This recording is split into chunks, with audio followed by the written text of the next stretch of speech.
అంటే మీరు ఒక్కసారి నేను చేపిస్తానండి.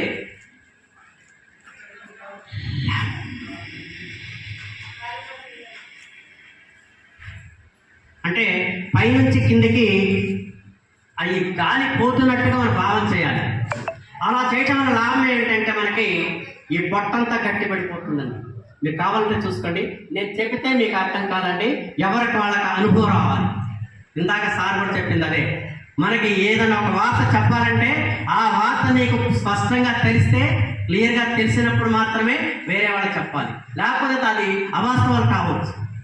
ఇది కూడా నేను ఇవాళ చెప్తున్నానంటే నేను రోజు దాదాపు 3 నెలల నుంచి ప్రాక్టీస్ చేస్తాను. నేను ప్రాక్టీస్ చేస్తుంటేనే నాకు ఈ మార్పు వచ్చేసింది. ఆ మార్పుని మీరు కూడా అనుభవిస్తారన్న ఆలోచనతో నేను చెప్తూ ఉన్నాను.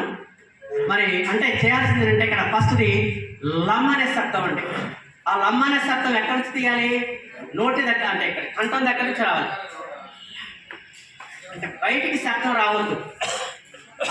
మీరు ఆటోమేటిక్ మీరు అనండి, తెలుస్తుంది ఎవరి వాళ్ళకి అది ఆ